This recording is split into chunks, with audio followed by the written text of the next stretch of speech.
Kalau kita punya keluhan ada sesuatu yang rasanya nggak enak di perut bagian atas, itu sebenarnya kita sebut dengan istilah dispepsia. Dan nggak cuman masalah makanan aja ya Mbak ya, termasuk misalnya kita konsumsi obat-obatan. Waktu-waktunya gimana? Karena kan kalau puasa nggak seperti waktu-waktu biasanya, misal minum obat sehari 3 kali, hitungannya udah 8 jam aja. Tapi kalau puasa kan beda lagi dok waktunya. Yang namanya obat lambung tuh banyak Mbak. Ada obat lambung yang dia cukup sekali sehari. Ada obat lambung yang dia diminum bisa 3 kali sehari gitu. Jadi ya kita pilihkan aja obat-obatan yang dia punya sistem kerja yang dia lebih lama. Dan kita tahu apakah peradangan lambung itu berat atau tidak kalau kita ada alarm sign-nya Mbak. Nah ini alarm sign-nya ini. Contohnya nih misalkan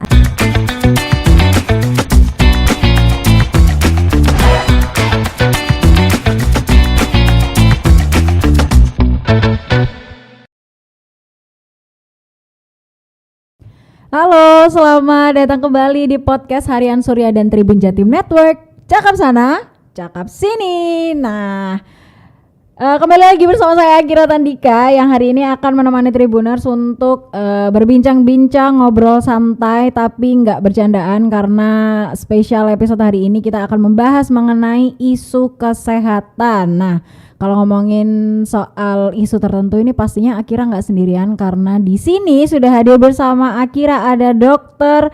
Reni Anggraini SPPD Finasim dari Rumah Sakit Siti Hajar Sidoarjo. Selamat datang Dr. Reni. Selamat datang Mbak Akira. Wah, ini dokternya cantik hari ini. Ya. Nah, dokter, hari ini kan spesial mengenai isu kesehatan. Nah, isu kesehatan yang pengen Akira bahas hari ini adalah mengenai penyakit sejuta umat, penyakit para pekerja, penyakit para budak korporat yang fokus bekerja hingga lupa memberikan asupan untuk dirinya sendiri. Spesial hari ini Akira ingin membahas mengenai penyakit MAH. Oke. Yang tadi Akira udah bilang bahwa ini adalah penyakit sejuta umat. Nah, dokter ini Akira mau langsung aja ya karena sebenarnya saya juga nggak tahu ini Akira apakah MAH ataukah penyakit yang lainnya yang dirasakan di dalam perut ini seperti apa. Untuk keluhan mengenai MAH ini sumber utamanya tuh dari apa sih dok? Apakah karena makan tidak teratur atau ada makan dengan bahan-bahan tertentu atau seperti apa? Silakan dok. Oke, makasih Mbak Akira. Terima kasih udah diundang ke sini. Iya, sama-sama. Akira juga seneng. Akhirnya podcast kesehatan. Serius ya, akhirnya ya. Iya.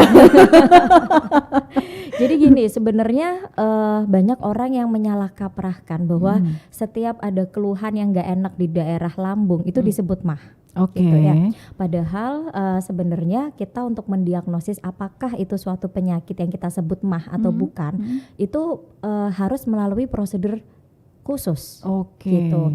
Jadi sebenarnya kalau kita punya keluhan ada sesuatu yang rasanya nggak enak di perut bagian atas, itu sebenarnya kita sebut dengan istilah dispepsia. Dispepsia. Ini istilah kedokteran atau istilah awam nih dok sebenarnya? Istilah kedokteran Istilah sebenarnya, kedokteran, oke. betul. Jadi kalau kita bahas segala sesuatu yang rasanya nggak enak, nggak nyaman di perut bagian atas, itu kita sebut namanya dispepsia. Nah, dispepsia itu bisa berupa seperti GERD, mungkin pernah dengar ya, atau orang awam bilang juga seperti MAH. Nah, iya Pak. ya kan? Jadi kita bahas yang MAH dulu ya. Sorry. Oke, lanjut. Jadi kalau misalnya MAH itu istilah awam, tapi kalau kita misalnya ngomongin bahasa kedokterannya itu kita sebut dengan gastritis. Gastritis. Oke. Gitu. Jadi itis itu adalah artinya radang, Mbak. Jadi gaster itu artinya lambung. Jadi kalau kita ngomongin gastritis berarti artinya ada suatu peradangan di daerah lambung, kan gitu. Benar. Nah, itu yang kita sebut MAH gitu. Jadi kalau misalnya keluhannya seperti apa gitu kali ya Mbak Akira mau nanya ya gitu. Benar. Paling sering ya nyeri ulu hati. Nyeri ulah. Oh ya, ya. Itu kadang sampai melilit gitu, Dok. Bisa sampai tembus ke punggung bisa. Bisa rasanya mual. Iya, Bisa rasanya muntah. Itu sih khas-khas yang sering terjadi atau sering dikeluhkan oleh pasien itu seperti itu. Cuman memang disebabkan karena apa? Macam-macam sih. Pertama, masalah makanan bisa. Ya kan? Mungkin makanan yang tidak higienis, kita misalnya jajan yang sembarangan, ternyata makanan itu terinfeksi oleh kuman. Paling sering adalah kuman Helicobacter pylori. Helicobacter pylori. Bagus namanya ya. Saya ingatnya helikopter. Oke. Nah, paling sering itu adalah kuman yang bisa menyebabkan infeksi atau peradangan pada lambung. Betul. Cuman kita nggak bisa menentukan apakah dia pasti terinfeksi atau tidak ya gitu, karena perlu pemeriksaan khusus. Bisa pengecekan lewat darah atau pengecekan lewat khusus lah, atau bisa lewat endoskopi. Jadi kita masukin kayak alat, terus kemudian kita kayak ambil jaringannya sedikit, kita biopsi, kita lihat ternyata memang terinfeksi. Bisa seperti itu gitu. Kurang lebih keluhannya ya seperti itu. Nyeri banget gitu. Oke, jadi tetap nggak masih perlu apa ya, kayak pemeriksaan lagi apakah nyerinya ini nyeri karena makanan atau apa, atau gimana, telat makan atau apa gitu ya, Dok? Kalau telat makan pun juga bisa gitu. Jadi kalau misalnya telat makan, otomatis apa yang terjadi, asam lambungnya kan pasti akan meningkat ya gitu. Terjadi produksi asam lambung yang meningkat, itu juga bisa. Makanya pada kondisi-kondisi seperti ini biasanya kita anjurin adalah makan yang tepat waktu, time dependent sifatnya kan gitu. Kadang-kadang kan orang rapelan ya Mbak ya. Bener nggak? Sekarang nggak lapar gitu. Tapi nanti pas begitu lapar tiba-tiba makannya langsung banyak. Itu gitu. juga mempengaruhi. Kita udah didesain secara sempurna nih Mbak, nih lambung tuh gitu. Dia mencerna makanan yang paling tidak dia sedikit kita cerna dengan sempurna, baru nanti kita makan lagi. Tapi paling sering orang-orang yang kasus-kasus dispepsia ini, dia belum finish mencerna makanan dengan baik, dia udah makan lagi gitu. Atau makan makanan khusus yang memang dia mempunyai potensi untuk meningkatkan asam lambung. Contoh kayak apa, makan pedas ya kan, makan makanan yang asam. Nah, contohnya seperti itu. Atau yang berlemak, bersantan, gitu juga bisa. Tapi Dok, kemudian kalau misal ada, misal saya juga yang tiba-tiba ngerasain nyeri karena mah itu tadi, pertolongan pertama untuk orang yang nyeri ini apa Dok? Karena kan biasanya gini, kalau udah nyeri, udah minum teh hangat atau minum yang hangat-hangat dulu, nanti baru diminumin obat atau gimana. Nah itu gimana Dok? Jadi sebenarnya kita harus tahu dulu bahan-bahan apa aja yang bisa meningkatkan asam lambung.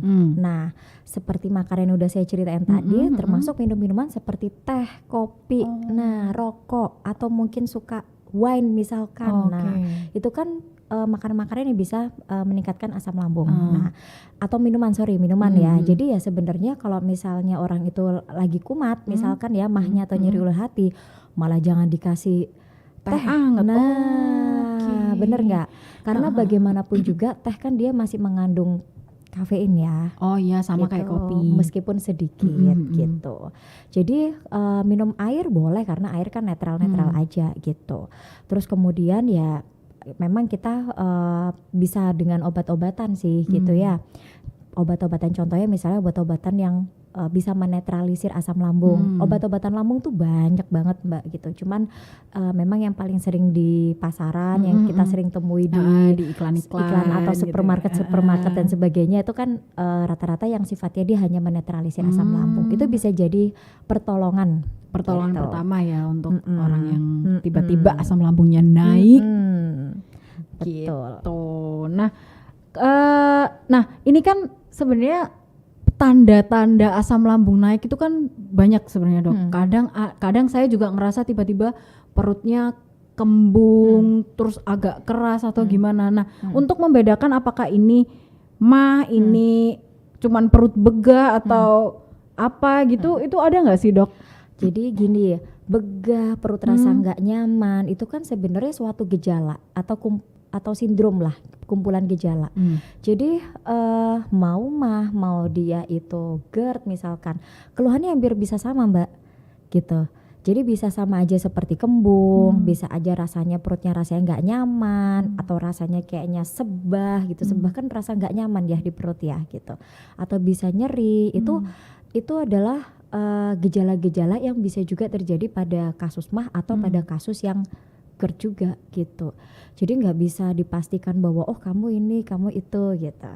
Kalau nggak ada pemeriksaan khususnya gitu. Berarti gimana ya? Berarti untuk tahu kita ini MAH atau apa tetap harus melalui dokter dulu untuk diperiksa apakah ini MAH atau kadang kan orang-orang tuh jahil ya dok, tangannya saya juga cuman searching aja, oh ini aku tuh ngerasa perutnya kayak gini loh, ini kayak gini. Itu boleh nggak sih dok? Maksudnya tanpa kan karena orang tuh kadang mikir aduh aku sakit gini tapi nggak ada waktu untuk ke dokter. Jadi akhirnya browsing aku nemunya kayak gini. Nah itu gimana dok kalau kayak gitu? Ya boleh aja, haknya pasien mau browsing kan. Tapi nanti apakah takutnya tuh nanti malah salah diagnos gitu. Jadi gini, sebenarnya pengobatan untuk yang berhubungan dengan lambung, baik itu MAH atau GERD, itu sebenarnya pengobatannya hampir sama. Oke. Iya gitu. Cuman yang membedakan adalah penyebabnya. Jadi kausanya apa gitu. Misalnya saya cerita tadi kalau MAH itu kan gastritis, mungkin ada infeksi. Kalau misalnya kita kita lakukan endoskopi itu jadi kayak dimasukin alat gitu ya Mbak ya, dari mulut sampai ke lambung, kayak diteropong gitu di kamera gitu. Itu kita bisa ngeliat tuh, oh ada lukanya bentuknya kayak sariawan. Jadi bentuknya putih-putih gitu tapi di lambung. Atau mungkin sampai perdarahan. Nah, itu baru bisa ketahuan dan kita bisa mendiagnosis itu gastritis atau MAH. Tapi secara umum kan keluhannya hampir sama, baik itu GERD atau baik itu MAH ya yang kita sebut dengan dispepsia tadi. Jadi pengobatannya pun ya hampir sama. Tinggal kita lihat pencetusnya apa nih gitu. Dan yang perlu diketahui adalah bahwa namanya penyakit kan pasti ada penyebabnya ya Mbak betul, ya betul. enggak. Jadi ya kalau mau nggak kena itu berulang-ulang ya kita memang harus hindari penyebabnya. Oke, termasuk nggak ngopi teman-teman, nggak usah sok-sok ngopi kalau Anda punya MAH. Ini saya ngomong sama diri saya sendiri. Kadang ketagihan ya. Kalau nggak ngopi sehari udah belum ngopi tapi MAH. Nah, tapi dok selain makanan dan minuman ada nggak sih penyebab lain yang bisa menimbulkan asam lambung ini naik? Bisa. Apa dok? Stres misalnya. Apa budak korporat tadi? Ya stres itu tadi gitu. Stres itu kan bisa meningkatkan asam lambung juga gitu. Jadi kadang-kadang yang sering saya jumpai kadang-kadang mungkin kalau saya tanya, ibu bapak mikirin apa? Enggak dok, saya nggak mikir apa-apa. Yang bener gitu. Ternyata dia mikirin penyakitnya sendiri. Kenapa sih kok nggak sembuh-sembuh ya? Kayaknya udah bolak-balik ke dokter gitu. Dia udah shopping dokter kemana-mana. Gitu. Iya istilahnya gitu. Jadi ke dokter mana bolak-balik gitu. Dikasih taunya ya lambung kayak gitu. Itu bisa. Gitu. Jangan stres. Dinikmatin aja Mbak. Dinikmatin aja rasa sakitnya. Nanti kalau udah ketemu obatnya nanti pasti udah reda-reda. Tapi emang benar sih dok, kayak penyakit tuh emang bisa menjadi lebih parah karena pikiran. Betul banget. Semakin dipikirin dia semakin nggak sembuh-sembuh. Udah biarin aja gitu ya dok. Betul. Karena nyeri itu kan persepsi Mbak. Oke. Iya nggak? Jadi kalau misalnya Mbak merasakan nyeri gitu. Atau saya ngerasain nyeri gitu, tapi kan kita ngerasain intensitas nyeri itu bisa beda meskipun dengan satu penyakit yang sama dengan kegawatan atau berat derajat penyakit yang sama tuh kan bisa persepsi rasa nyerinya kan bisa beda-beda, bisa beda-beda gitu. Gitu. Nah, kalau ngomongin soal penyakit ini kan kadang ada yang namanya penyakit bawaan atau enggak. Apakah MAH ini termasuk penyakit genetik? Bukan. Jadi nggak selalu kalau orang tuanya sakit MAH pasti anaknya ikut MAH, enggak. Beda lagi. Terus kalau misal emang ini bukan bawaan ya, bawaan lahir itu gimana antisipasi supaya pencernaan ini tetap aman, tidak berulah sewaktu-waktu. Di situasi-situasi mendadak biasanya kayak tiba-tiba asam lambung naik nih. Jadi sebenarnya kalau kita bahas asam lambung naik nanti larinya bukan ke ini ya Mbak ya, bukan ke mah ya. Kalau mah kan dia memang produksinya dia berlebih karena ada sesuatu. Kalau asam lambung naik itu berarti dia asamnya dia naik ke atas gitu. Jadi lambung ke atas itu lebih ke arah GERD kalau kayak gitu. Oke, berarti ini yang mah. Ya, berarti yang mah. Jadi yang seperti saya bilang selain makanan-makanan yang bisa mencetuskan produksi asam lambung jadi berlebih, paling sering gastritis atau mah itu dipicu oleh suatu infeksi. Nah, infeksi yang saya bilang yang Helicobacter pylori. Dari mana sih orang bisa kena infeksi Helicobacter pylori itu? Itu dari makan makanan yang mungkin dia tidak higienis. Jadi dia sudah terpapar gitu, Mbak. Makanannya terpapar oleh suatu infeksi. Biasanya anak kecil atau ya mungkin orang gede juga bisa ya yang berhubungan dengan jajan-jajan sembarangan gitu. Kan gak anak kecil doang ya Mbak ya. Benar. Orang dewasa malah sekarang suka jajan. Nah, itu juga bisa. Jadi ya kalau untuk mengantisipasi bagaimana ya pastikan memang satu kita mengkonsumsi makanan yang tidak mencetuskan asam lambung itu berlebih gitu yang pasti. Yang kedua ya kita harus lebih selektif lagi dalam makan. Kita pilih makan makanan yang memang higienis dan udah jelas bahwa proses pengolahannya itu benar gitu. Tidak dari orang yang sakit misalkan gitu. Oke. Berarti tetap kuncinya karena lambung ini kan di dalam tubuh kuncinya tetap apa yang kita makan, apa yang masuk dalam mulut kita ya Dok. Betul. Dan gak cuman masalah makanan aja ya Mbak ya, termasuk misalnya kita konsumsi obat-obatan. Jadi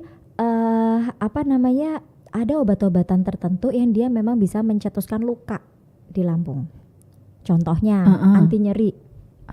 Oke. Nah, obat-obatan anti nyeri. Kadang-kadang kan mungkin orang nyeri namanya orang kadang pusing atau kadang badannya pegel-pegel atau apa. Terus kemudian dia beli obat sembarangan. Obat anti nyeri kan kadang-kadang dijual bebas ya. Tapi obat-obatan itu kalau kita konsumsi yang tidak bijak, gitu, lama-lama dia bisa melukai lambung. Atau mungkin obat-obatan yang kadang-kadang jamu-jamuan. Jadi kadang-kadang jamu-jamu yang kita nggak tahu prosesnya seperti apa, ya kita nggak ngerti di dalamnya dicampurin apa, ya istilahnya pokoknya orang kalau udah minum rasanya seger, kita bilangnya kayak obat dewa gitu. Ya emang benar bisa seger, tapi akhirnya kan bikin orang jadi suka diulang lagi. Akhirnya dia bisa menyebabkan luka, karena kalau udah lukanya parah Mbak, bisa terjadi perdarahan. Saya baru tahu ternyata jamu juga bisa. Maksudnya infeksi di dalam lambung itu juga bisa dari obat dan betul. Dari jamu. Tapi bukan jamunya ya, maksudnya jamu yang memang dia dicampurin oleh hal-hal suatu bahan yang dia bisa membahayakan lambung. Iya, betul. Jadi bukan berarti terus kalau gitu semua jamu ya enggak lah gitu. Ini juga perlu digarisbawahi karena biasanya orang-orang nggak boleh minum obat nyeri, nggak boleh minum jamu, itu pasti pikirannya langsung nggak boleh minum obat nyeri dan nggak boleh minum jamu, padahal bukan itu poinnya. Bukan itu poinnya. Obat nyeri pun ada yang aman untuk lambung, ada yang tidak aman untuk lambung. Mungkin ada juga yang seperti itu.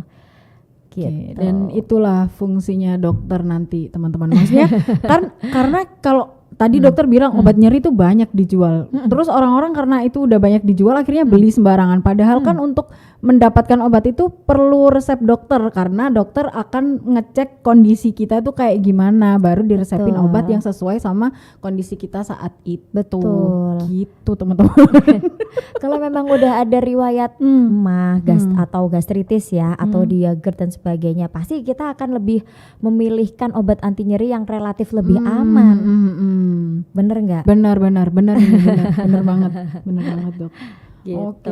Terus ini kalau misal ngomongin soal mah juga kita nggak jauh-jauh dari puasa ya, karena bentar lagi ini juga mau masuki bulan Ramadan. Biasanya orang-orang yang punya mah itu nggak selalu sih. Contohnya aja mama saya itu puasanya lebih sering bolong-bolong karena ketika puasa dia merasa mahnya tuh kambuh. Nah, gimana Dok untuk orang-orang yang menderita mah tapi ingin puasanya tetap lancar?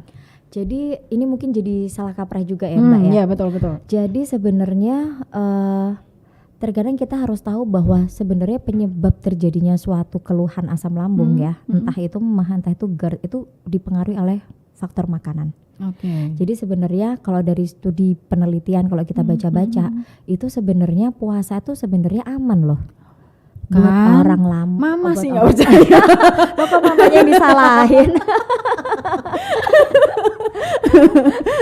Gitu. Jadi sebenarnya aman karena apa? Karena kita memberikan kesempatan untuk lambung Beristirahat. betul. Jadi kita nggak maksain gitu. Sebenarnya itu. Jadi aman, tapi memang harus ada tekniknya. Nah, ini teknik gitu. untuk untuk supaya si MAH ini tidak kambuh saat kita menjalankan puasa dari Dokter Reni. Jadi pasti adalah satu, tidak boleh melewatkan waktu sahur. Itu udah wajib. Karena kadang-kadang orang-orang kan mungkin udah terbiasa terus malas sahur ya, atau sahurnya asal-asalan atau apa. Padahal sahur itu penting banget. Sahur dan berbuka, otomatis kita pilih makanan yang relatif aman untuk yang punya gangguan MAH ya. Iya, betul. Nggak pedas, nggak kecut, nggak yang asam-asaman, nggak yang bersantan, ya kan, yang nggak berlemak seperti itu. Terus kemudian yang kedua adalah ya kita kalau namanya orang ada hubungan dengan lambung pasti dia berhentilah, makanlah sebelum lapar dan berhentilah sebelum kenyang. Jadi makan itu kita harus porsinya harus yang benar-benar diukur. Iya, ya maksudnya tidak berlebihan, tidak sangat kekurangan gitu. Jadi intinya adalah berhenti sebelum benar-benar kenyang. Kalau kita lapar ngikutin terus aja kan nggak selesai-selesai ya kayak gitu. Itu juga. Terus kemudian yang pasti adalah kita bisa pakai obat juga gitu, obat-obatan lambung. Jadi paling tidak dia bisa memproteksi selama kita berpuasa. Nanti kalau buka puasa gimana? Ya jangan nanti-nanti gitu. Jadi begitu berbuka puasa ya segeralah berbuka. Oke. Gitu. Ini Dok, kalau misal mengonsumsi obat itu waktu-waktunya gimana? Karena kan kalau puasa nggak seperti waktu-waktu biasanya, misal minum obat sehari 3 kali, hitungannya udah 8 jam aja. Tapi kalau puasa kan beda lagi Dok, waktunya itu gimana? Jadi yang namanya obat lambung tuh banyak Mbak. Ada obat lambung yang dia cukup sekali sehari. Oke. Ada obat lambung yang dia bisa diminum 2 kali sehari gitu. Ada obat lambung yang dia diminum bisa 3 kali sehari gitu. Jadi ya kita pilihkan aja obat-obatan yang dia punya sistem kerja yang dia lebih lama gitu. Kita bisa kok obat itu nggak cuma satu macam. Jadi nggak misalnya obat lambung tuh yang kita minum itu cuma satu macam itu aja ya enggak. Lagi pula kan obat lambung tuh bukan antibiotik ya. Oke. Artinya kalau misalnya kita nih kita nggak minum ya udah nggak apa-apa. Kalau memang nggak ada keluhan, nggak mengganggu kan nggak harus kita minum sesuai itu gitu.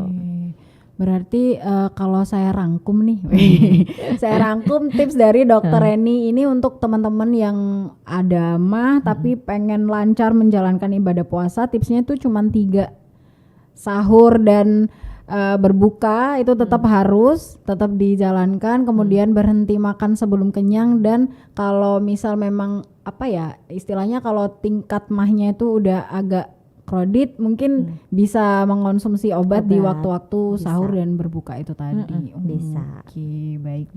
Dan yang paling penting adalah pemilihan makanan juga. Iya, pemilihan makanan itu sangat ini ya. Soalnya orang-orang tuh kadang kalau puasa tuh gini Dok, sahur dan berbuka itu momen di mana mereka harus mengambil makanan sebanyak mungkin karena mikirnya aduh nanti aku nggak bisa makan siang, aku nggak bisa jajan, jadi sahurnya harus banyak. Terus kalau nggak gitu, ini aku karena seharian nggak bisa makan apa-apa, jadi buka puasanya dalam porsi yang besar gitu. Itu kan kalau untuk orang-orang yang punya MAH kan juga agak bahaya karena dokter tadi bilang kan jangan sampai kekenyangan, karena kekenyangan itu juga ini kan Dok, nggak enak kan? Nggak enak, iya, begah, malas ngapa-ngapain.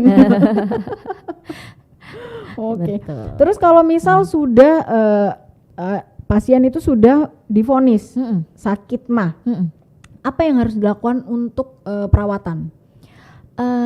Yang pasti gini, kalau misalnya penyebabnya itu MAH itu kan kayak gastritis yang saya bilang tadi ya. Kalau misalnya penyebabnya adalah karena konsumsi obat-obatan, ya berarti kita hentikan obat-obatan yang sembarangan itu. Gitu. Kalau misalnya dia penyebabnya karena jamu-jamuan apa segala macam yang ada kandungannya, ya kita stop gitu. Kalau penyebabnya karena misalnya infeksi, contohnya kuman gitu ya, kita harus memilih makanan yang higienis gitu. Atau misalnya kalau penyebabnya dia kambuhnya itu kalau misalnya makan makanan yang memicu produksi asam lambungnya dia berlebih, ya kita juga harus hindari. Karena kalau nggak kayak gitu, nanti berlanjut terus, berulang, bisa kambuh, suatu ketika kambuh lagi, udah enakan, kambuh lagi kayak gitu, Mbak. Oh, artinya sakit mah ini bisa sembuh total? Kalau sakit mah penyebabnya karena infeksi pasti bisa. Gitu. Tapi tergantung juga ya. Kalau misalnya penyebabnya salah satunya karena faktor stres, nah, ya siapa yang bisa mengendalikan kalau bukan diri sendiri? Oh ya benar ini. Benar dokter ini benar. Yang bisa mengendalikan suara-suara di pikiran kita adalah diri kita sendiri. Iyalah. Jadi emang kalau bilang sakit mah itu bukan sakit yang berbahaya juga enggak juga karena bisa berbahaya. Tapi kalau dibilang berbahaya juga enggak juga karena sebenarnya kita hanya perlu mengontrol apa yang masuk dalam mulut kita dan apa yang ada di pikiran kita gitu ya dok. Iya ya tergantung seberapa berat derajat sakit mahnya itu kan, sakit peradangan pada lambungnya itu gitu. Dan kita tahu apakah peradangan lambung itu berat atau tidak kalau kita ada alarm sign-nya Mbak. Nah ini alarm sign-nya ini. Contohnya nih misalkan ada perdarahan. Perdarahan berupa muntah darah atau berupa BAB-nya warnanya hitam. Pernah denger nggak? Jadi BAB warna hitam, tapi kadang-kadang orang kalau udah hitam gitu dia udah takut-takut sendiri gitu kan. Padahal bukan maksudnya hitam yang seperti itu, tapi hitam yang berbentuk seperti kayak petis dan lembek dan berbau banget gitu. Itu baru menunjukkan adanya perdarahan pada saluran pencernaan bagian atas. Bagian atas itu berarti ya daerah lambung. Gitu. Nah itu ya bisa disebabkan karena apa? Bisa disebabkan karena ya obat-obatan yang tadi, anti nyeri, obat pengencer darah, atau yang kandungan isi jamu yang kita nggak tahu itu steroid paling sering, isinya steroid. Itu yang paling sering terjadi. Atau mungkin ada kondisi tertentu, misalnya ternyata ada tumor, itu kan bisa juga.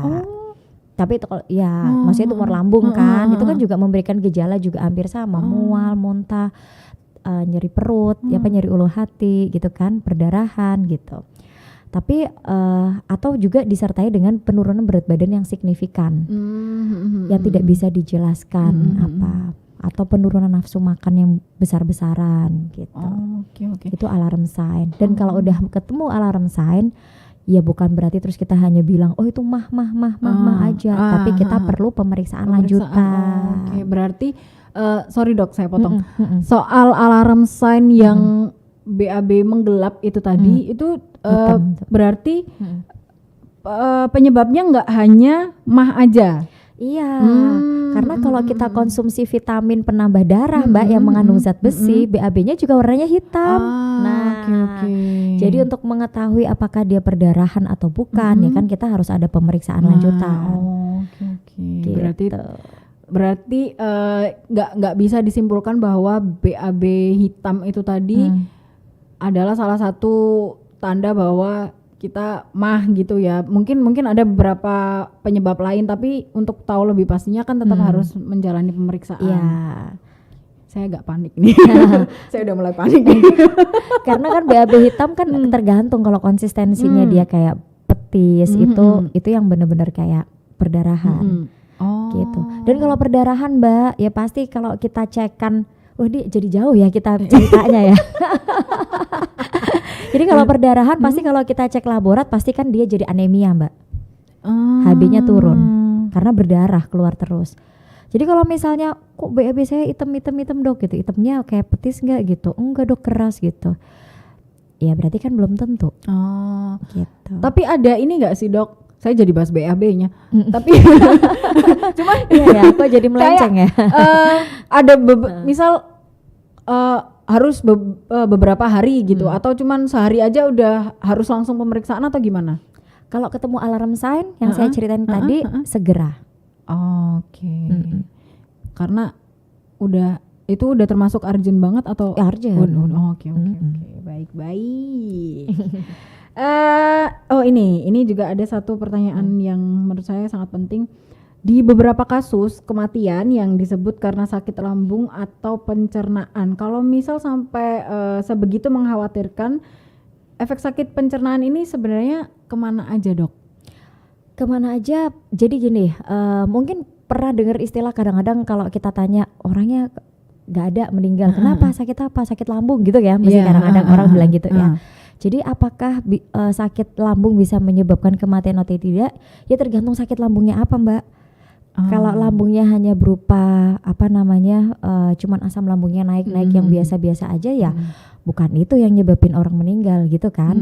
Tapi kalau misalnya ternyata ada perdarahan, infeksi berat gitu, itu apakah bisa menjadi kegawatan dan sampai berujung pasien itu nggak ada? Ya bisa aja kalau memang benar-benar udah parah banget gitu.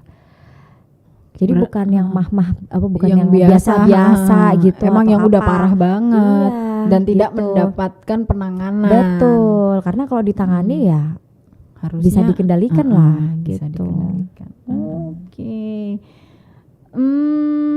Ini ada satu pertanyaan lagi. Ini mungkin akan menjadi pertanyaan terakhir.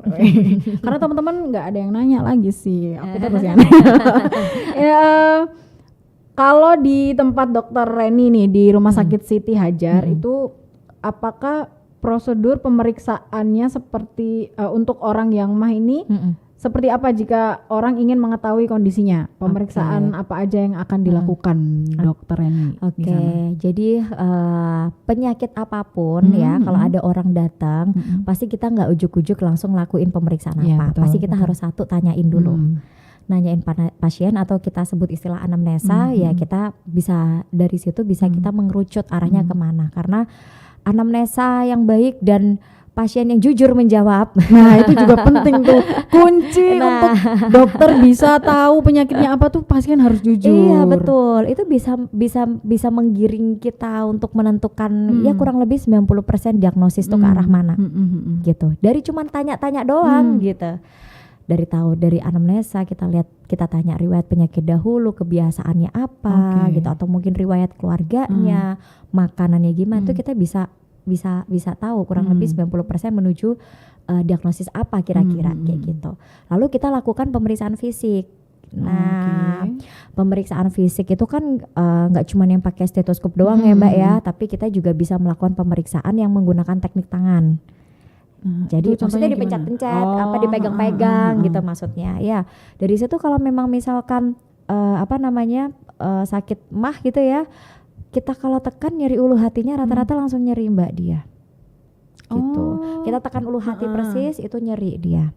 Atau dia ada respon misalnya aduh kepengen mual, jadi ditekan jadi kepengen mual, ditekan jadi kepengen muntah, itu bisa gitu. Atau kita ketuk-ketuk gitu, itu juga bisa dari situ. Kemudian kita dengerin pakai pemeriksaan yang stetoskop, itu kita bisa mengetahui ini sakitnya ke arah mana gitu. Nah kalau misalnya udah selesai semua, kalau di Rumah Sakit Siti Hadjar kadang-kadang kan bias ya orang sakit perasaan yang tidak enak di bagian perut bagian atas itu kan bias banget. Tidak selalu dia di lambung, karena di perut bagian atas itu sebelah kanan ada liver, ada deket empedu, tengahnya ada lambung, sebelah kirinya ada limpa. Gitu. Jadi artinya apa? Keluhannya pun hampir mirip-mirip gitu. Jadi kadang-kadang kita lakukan pemeriksaan USG. Bukan untuk mendeteksi lambungnya, karena USG kita nggak mendeteksi lambung dari USG gitu ya. Kalau untuk mengetahui sakit betul lambung atau tidak itu ya lewat pemeriksaan endoskopi. Tapi kan ada nggak semua pasien langsung tiba-tiba dilakukan endoskopi diteropong gitu, karena kan invasif banget itu, pasti resikonya ada. Jadi minimal coba deh di USG. Karena apa? Karena kadang-kadang ternyata perasaan mual-mual itu tadi ternyata penyebabnya apa? Batu empedu. Gitu. Atau radang pada kandung empedu itu bisa. Dan itu bisa ketahuannya lewat dari USG itu. Penanganannya pun sama, rata-rata karena makanan. Lagi-lagi lagi-lagi makanan apa? Makanannya hampir sama yang mencetuskan asam lambung naik gitu. Baik. Kayaknya memang untuk beberapa penyakit di organ dalam tuh memang salah satu penyebabnya memang karena makanan ya dok.